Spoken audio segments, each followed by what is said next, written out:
Professional.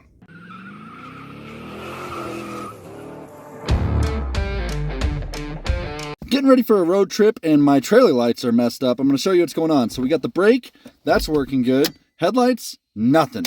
Left turn signal. Let's flip these guys around. Left turn signal, nothing. Go back to brake, and we got the ambers illuminating with the brake lights. Headlights, nothing. Right turn signal, everything blinks. What is happening here? So here's our little makeshift plug thing that's been just self-tapered into the bumper there. I can see some wires not connected. Yeah, I just decided we're gonna snip that out.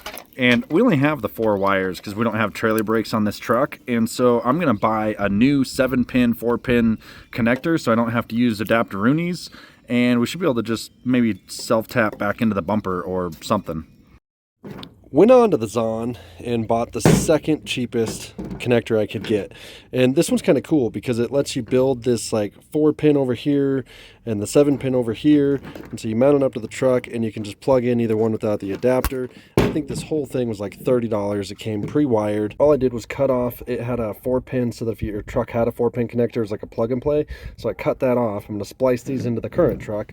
And if you're looking for this, it looks like that.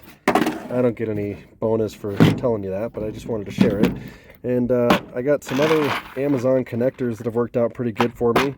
Butt connectors we're going to use, heat gun, some wire strippers. That's all we're going to need. I like to triple crimp my butt connectors. And so you just strip a little bit on each end. These are 16 gauge wires. I don't know if they're all similar on all these toe arrangements or not, but yeah, you strip a little bit, you throw them in the butt connector, triple crimp, and then I will heat shrink that with the heat gun. It'll kind of suck up around it, and then I will tape it all to give it a little extra. It's probably important to tell you what color wires go to what. So white is always going to be your ground. So if your trailer lights are doing something really funky that doesn't make any sense, or they're all off, maybe you have a ground issue. And then your yellow is going to be your left turn signal, and your green is going to be your right turn signal. So if you're having an issue with either one of those, you can check that. And then your brown is going to be your tail and running lights. These ones on a 7-pin setup, which we're not hooking up on this truck, you have blue, which is going to be your trailer brakes. The black is going to be battery power. And then this probably should be purple, which is normally additional like running lights or auxiliary power, but it's yellow on this one. Back in the truck now, got it plugged in, and that doesn't seem right. So we have no left signal at all, except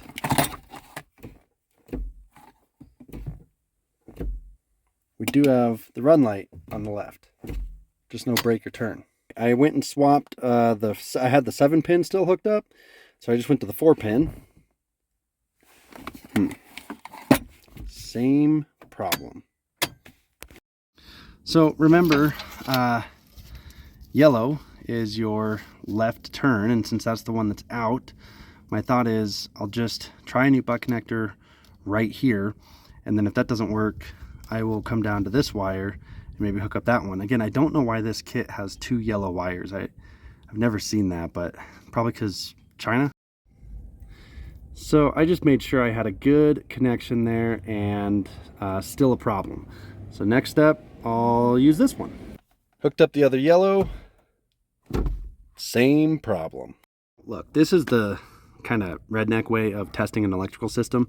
The right way is just to get a multimeter, ground it, see if you're getting current, and then whatever, not just like play with wires. But if you don't have a multimeter or whatever, or sometimes it's just easier if it's a simple system like this, just do it this way. But now I am pretty sure my issue exists in the truck side. However, I'm going to do a quick inspection, and if I don't see anything wrong, then I will go to a multimeter and show you what that's like. You see I got the left turn signal on. I've got the red hooked up to the power for the left turn signal, black hooked up to the ground. I should be seeing some fluctuation here and zeros. Now I got the same setup on the right turn signal, and I'll show you what that looks like. So you see how it kind of jumps there? Now we know this wire is dead. I didn't see any damage in the loom, which sucks, because now that means I have to trace it, and that's gonna be miserable. We're into it now, boys. This is kind of cool. The bulb says ground, minor, major, which I interpreted as the minor being the drive lights and the major being the brake or turn signal. And so I used that theory and I probed it. Show you what that looks like. Just sticking the probes in each side there, and there we go. We're getting the voltage we would expect. Now I know that this green and red stripe wire is the left turn signal. So I have a couple options. I can splice off of it somewhere else in the truck, or I could just splice off of it right here and run a cheater wire down there to my trailer. Yep. I can hear the hate comments right now.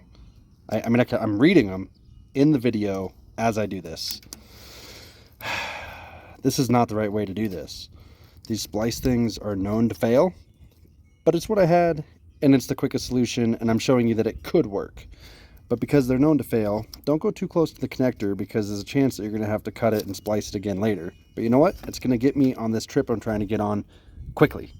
Well, now I'm kind of the redneck that I was talking about earlier. I should have used a yellow wire, but I didn't. It's a Ford Ranger. Boom! Full test. Brakes. Headlights. Turn signal. Headlights off. Turn signal. We're legal! This apparently is where the stock plug was. This is where Redneck Randy put the last one. And the holes didn't line up for this one, so I went ahead and just drilled new ones to be Redneck Randy Part 2, or am I Jimmy? I don't remember what I called myself earlier. And done. Cleaned up, wires tucked. Keep in mind, guys, this is a Ranger with 205,000 miles. Now, I know what you're thinking. It's a Ford Ranger. It's probably going to run until about like 8 million miles. But honestly, like this Jimmy rig stuff that I did today, I think it's okay on a 2001 Ranger with 200,000 miles. Now, if this was a 2022 Chevy Silverado, no sir. So I guess my point is, if you're working on hoopties, you can just kind of like get it done however you need to get it done, because that's what shade tree mechanicking is all about. The holes didn't line up for this plug, so